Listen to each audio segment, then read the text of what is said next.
Have you ever had that feeling of being lucky? That for some reason the stars aligned in your favor and you beat the odds? Or are you on the other side of the problem, feeling like nothing ever works out for you?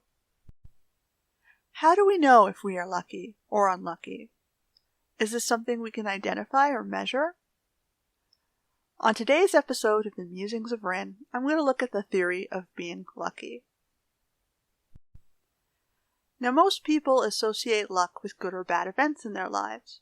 They're not always big events, sometimes they're small things, like finding a drop quarter or the perfect parking space. Sometimes it's something larger, like finding a good job opportunity, meeting the love of your life, or winning a lottery. People unofficially add up their good or bad feelings towards these events, and you end up with an overall scale of how lucky do you feel.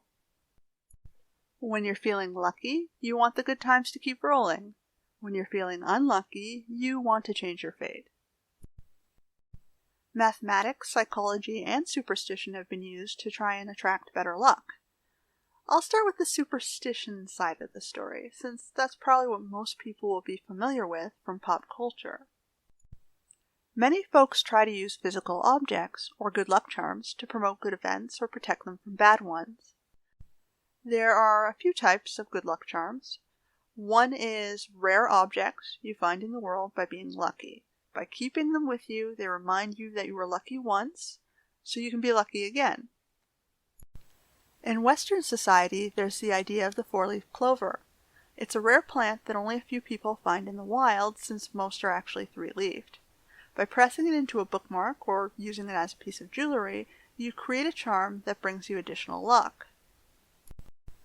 Another example might be a lucky coin or a rare gem that you found in the wild. These are things that someone else would have probably picked up if they had seen it first. Another type of good luck charm is an object you have with you while good things are happening to you. You associate the having of the object with bringing good fortune. Some gamblers have objects they carry with them when they play because they think they're going to win if it's there. The charm only became lucky to them after they won several times. Now, these things could be anything. It could be a watch, a ring, a coin, a pebble, a receipt, a photograph. Some people even claim that other people could be lucky charms as well. The last type of good luck charm is an object you purchase from a spiritual specialist that's supposed to generate good energy to attract better experiences. You would usually seek out this type of help when you're feeling unlucky. It might be something purchased at a religious site, like a temple charm. By buying it, you are asking for the favor from the gods, and feel you have their protection when you carry it. It could also be an object from the natural world, like a crystal that promotes good feelings when you hold it or look into it. When someone is monetizing, you usually see different types of charms for different types of luck that you're trying to attract. You choose a charm based on what you're looking for, say love, friendships, money, academic excellence, health, or just general feelings of good luck. You're paying for the service to improve your fortune, so they want you to pay multiple times for different types of luck. It's kind of a cruel world trying to monetize on someone's feelings of misfortune, though, isn't it? Any of these good luck charms are used to bolster their holders' optimism and keep them open to having good experiences. By holding them, it gives the person an expectation that good things should be happening to them. So if good things are not happening, the charms might get associated with bad luck instead and might be abandoned. Now, rituals or traditions are another thing associated with promoting good luck or warding off bad luck. In the Indo-European or Celtic world, knocking on wood was supposed to ward off bad spirits that were residing in the wood. Those spirits were believed to cause the bad events and misfortune occurring around that wood. Perhaps they just dealt with a lot of falling or infested trees. Maybe they just got a lot of wood splinters. Who knows? In Christian or Roman traditions, throwing a dash of salt over one's shoulder was supposed to ward off evil by blinding a hidden presence sitting over your shoulder with salt. The idea was, because salt is precious, maybe the devil went for the salt instead of continuing to bother you. In Serbia, they spill water behind a person to confer good luck for them. And in many other religions and cultures, they give offerings to the gods in order to get rewards. These offerings are usually food or something valuable. In both African and European folklore, you avoided stepping on cracks to avoid harming family members. Have you ever heard this story? Step on a crack, you break your mother's back? Now these cracks were seen as portals to the supernatural world. You didn't actually know what was down there or if you'd be welcoming or releasing spirits into the world by stepping on the doors to their domain. Maybe it was just simply unsafe to step on broken ice, broken stone, or disturbed soil. It caused more slipping. In Chinese folklore, the number 4 is associated with death because it sounds like you're calling for it. It sounds like the word death. So folks avoid doing things on dates with a 4 in it or living at properties with this number. You might see some apartment buildings skip the floor number. This usually tells you it was built by or to market to Asian peoples. On the flip side, the number 8 is supposed to be related to the word fortune. So they like dates on the 8th or properties and addresses with this number in it. Some of these traditions or rituals are surrounding performing safer actions. Some are relatively irrational fears around, inviting harm. Others are more like advice on what to do if you get into a certain situation. You don't actually perform the actions unless you've already had the bad occurrence happen to you. The ritual is supposed to neutralize the negativity so that you can continue your life with good fortune. Now, omens are events or occurrences that project something good or bad is going to happen to you. Instead of a ritual after the fact, you know something is coming. Seeing a shooting star is considered rare and lucky. Many felt the gods could hear your wishes when the stars were passing overhead. People born during a meteor shower were considered to be important or lucky because the gods thought it was worth watching them. In Mesopotamia, meteors were associated with bad luck and the destruction. They were thought to be symbols of angry gods. In some parts of the world, having a black cat cross your path would be considered unlucky. They thought they were companions of witches. And maybe, hey, they're bad because there's a single woman living nearby who might be tempting your husbands. Oh no, because she doesn't have her own man. In more practicality, in India, they might find black cats unlucky because black cats could be leopard kittens with large angry leopard mothers hiding nearby that might attack you. In other cultures, they're actually considered good luck. They were helpful to the home by catching vermin, which kept them out of food stores, and they could predict the weather by hearing the thunder before their humans did, which helped them maybe save some of their supplies from the rain. Butterflies are also a symbol said to bring good news. Now, butterflies are pollinators, so if you're a farmer, perhaps the feeling of good fortune coming arose from seeing them pollinate the crops. Maybe they got a better harvest. In Greek mythology, blood rain is an event that has been mentioned as a bad omen. Maybe it was caused by volcanic activity from an active Mount Vesuvius that spewed lava, eventually destroying Pompeii. It was throwing iron and metallic ash up into the air, which when water hit it and rained back down, turned rusty brown red. Now this water would have poisoned the surrounding foliage and killed off crops. Another explanation is maybe it was caused by dust plumes from the Saharan desert, which creates toxic algal blooms, which kill fish and marine life. Now there's a salt lake in Turkey called Tuzgulu. This turns blood red due to algae. The water eventually dries up at the end of summer, revealing a salt plain, which folks would covet for wealth because salt was expensive. This might bring in undesirables into the area to collect it, which might increase the crime and the feeling of misfortune. In the case of all these omens, you can see people are recognizing the future event by something that happens first. Now, nature occurs by cause and effect. It's like a domino chain. They didn't always know all of the events in the chain fully, but they could recognize the beginning and the end. When they knew something good was going to happen, they wanted to be there, to stick around. When something bad was going to happen, they defended themselves or left the area. Now, moving on from superstition, psychology states that luckier people are those that are better at noticing opportunities that other people don't recognize. They see and understand the chain of causal effects and know where they're supposed to be to have better things happening to them.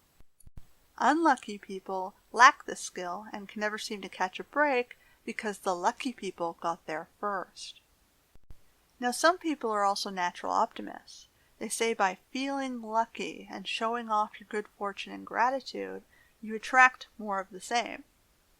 Sometimes this also has the reverse effect. If you flaunt your wealth and pride, you attract bad luck and misfortune. Unhappy people are considered to be a precursor to a larger conflict or indicator that something is going wrong. So sometimes they get associated with being omens or messengers of misfortune, even though the conflict isn't their fault. Poor people are associated with being unhappy, and sometimes they get associated with the misfortune and crime that's going on in the community because the poor people are trying to steal to survive. Now, wealthy folks don't want people stealing from them, so they tend to avoid poor people. On the flip side, poor people don't like unhappy wealthy people because they tend to associate happiness with their wealth. The poor don't want to be abused and exploited by the wealthy so that they can have better lives while making the poor folks' lives even worse. Have you ever heard of the term 7 deadly sins? In Christian mythology, it's an itemized list of behaviors that were found to be the cause of conflicts that could result in death. Even if you aren't Christian, there is kind of some merit in it. I'm going to go through them just so I can explain why. The first one is lust. Now, folks with large sexual appetites were seen as problems. For example, this might be a person who would seduce someone else's spouse. They might rape someone's daughter or sexually abuse a child. Perhaps they spread illness through the community by practicing polygamy, which is sleeping with many peoples. Now, these people get associated with damaging someone else's mental and physical health just to satisfy their own sexual needs. And it could be bad for the community because it creates unwanted children that they don't want to care for. So you can kind of see why that might make some people upset. The next one is gluttony. This is over-consuming food to the point of waste. You're stealing from the community who's working with you to generate the food. You didn't need it to survive, and someone else did, and you're actively blocking their survival to harm yourself with obesity, which causes health problems. This in turn adds additional costs on the community for health services. The next one is greed. A desire to possess more than one needs to survive. So you're hoarding or acquiring wealth that you do not need to live out the rest of your life on. It's just sitting there, going unused. This might be living in a large home for one person when it could support 4. Or it could have opulent things made from resources that could have been used more efficiently for the benefit of the community, like building a statue instead of tools or housing for other people. Obviously, the poorer folks who wanted some jobs, money, and ways to pay for food would look at someone like this and say, "Hey, what the hell?" The next one is sloth. This is a person who is lazy and takes on a role or job that they don't contribute to. These people are seen as adding additional burden on the folks around them to carry them. They give their coworkers more work and absorb resources that they're not earning in the community just for being there doing nothing. They're blocking other people who would have loved to have their job, their bed, their spouse, and they would have loved to perform a service for the community to earn their own place in society. The next is wrath. These are people with violent and aggressive tendencies who lash out when they aren't getting what they want. Rioters and murderers are associated with misfortune for not being in control of their own anger. They damage community property and harm other humans, which spreads unhappiness. This might also mean a cost in the community to replace damaged property or goods, or a loss of a needed person or resource the community depended on. The next is envy. This is someone who's unhappy because they don't have what other people have. They lie, they cheat, and they steal to acquire these things, and they don't belong to them. They're attacking someone else's wealth and happiness. Essentially, they're thought of as being oath breakers and criminals, panderers and spreaders of false gossip and propaganda to take advantage of misinformation. The person attacked would have hard feelings towards them because they know they were supposed to be allowed to have those things. They did the work to earn them. The next is pride. This is someone who flaunts great fortune or sets themselves up to be worth more than others in the community. It's like a braggart who over-exaggerates their own worth and makes other people feel like shit by reminding them they don't have those things. So someone who brags they just won the lottery might have money stolen from them, or someone who, paid for a beautiful golden statue on their front lawn might have that statue stolen. Someone who claims ownership of a task or something that was done might cause hard feelings on the person who really did that task. And those were the 7 deadly sins. Now, sinners harm the folks around them by practicing those societal crimes, and their victims will either choose to withhold support from the sinner or their family. They might seek justice from the authorities to imprison or return property that was stolen. They might lash out at the sinners personally in vigilantism. In the worst case scenario, the sinner might end up dead, if their victim ends up angry enough to attack them. Basically, people who practice sins are creating conflict in the community, and to have a more peaceful, lucky life, you don't want to be near them. Anyway, moving on. Some people believe that you have to seek out your own luck by performing actions and deeds that warrant favor from your community. Volunteering, smiling more, donating to the less fortunate might earn you the respect of the people around you, which would promote more opportunities. People like having folks around that will be kinder to them and who will help them out when they're going through bad times. So having nicer, more generous people around them promotes a happier and more successful life. There's this theory of pay it forward, that if you do a good deed to someone else, they are going to be more likely to, in return, be kind to someone in the future. So you're in effect creating luck for someone down the road. Okay, so we've gone through the superstitions and the psychology surrounding associating objects, events, or personality traits with good or bad luck. But is there an actual way of measuring it? Well, mathematical statistics does allow us to measure the likelihood of an event occurring. Let's say you have a lottery or raffle ticket. If 10 people are part of the raffle, you have a 1 in 10 chance of winning. If 1,000 people are part of the raffle, you have a 1 in 1,000 chance of winning. The larger the pool of outcomes, the lower your chances of seeing any one of them. Someone has to win in this type of event. One outcome has to occur. So the lower the chances of a person winning, the more lucky they feel when they do. Now, not every event is going to be as easy to measure luck as a lottery. Let's say you found a person to marry that you thought was your soulmate. Can we calculate the odds for that? The world has about 8 billion people, but you're obviously not going to meet everyone, and we can't know for sure a soulmate is even out there. Finding a personality and lifestyle match in a person isn't an obvious equation, but dating sites like to give us compatibility scores in an attempt to measure these things. They create samplings by asking a series of questions and match you to people based on similar responses. If you're asked 100 questions and someone meets your basic desired social statistics, also matches you on 75 of them, you might have a 75% match.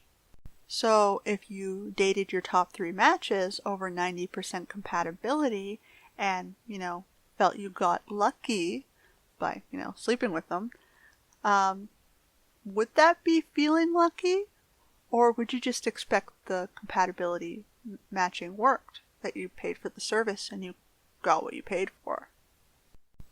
Let's say they all completely revolted you and you never got laid. Would you consider yourself unlucky or just think the math on the website was wrong? This kind of shows that there's a difference between expectation and outcome, and this is an important measure for luck. The more beneficial the outcome, with the lowest expectation of it happening, grants the largest feeling of luck. This is called the Rescher's basic luck equation.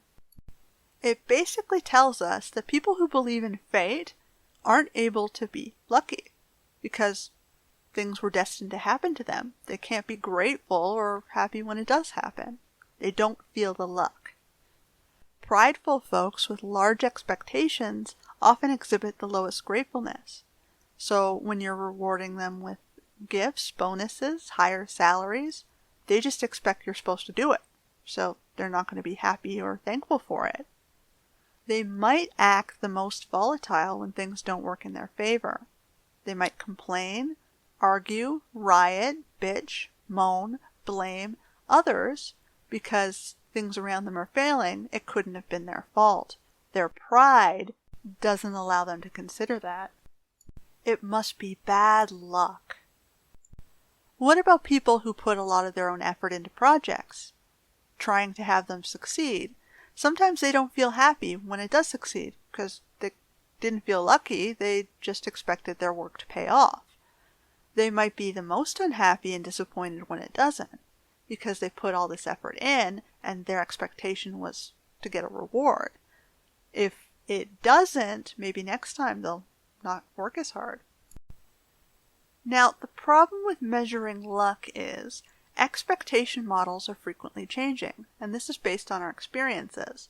So the formula for calculating luck is not stable.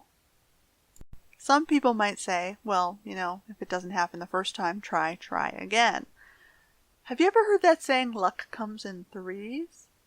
You might see 3 bad events, and then you get a good event. In practice, probabilities of good outcomes aren't actually that uniform.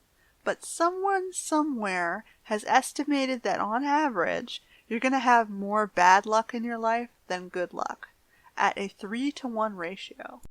This means that you're probably going to feel lucky 33% of the time. And 66% of the time, you're going to feel unlucky or not care. If you're depressed and in a funk because things are hard right now, just remember that's normal. If you haven't had your lucky break yet, maybe it's just coming in the future.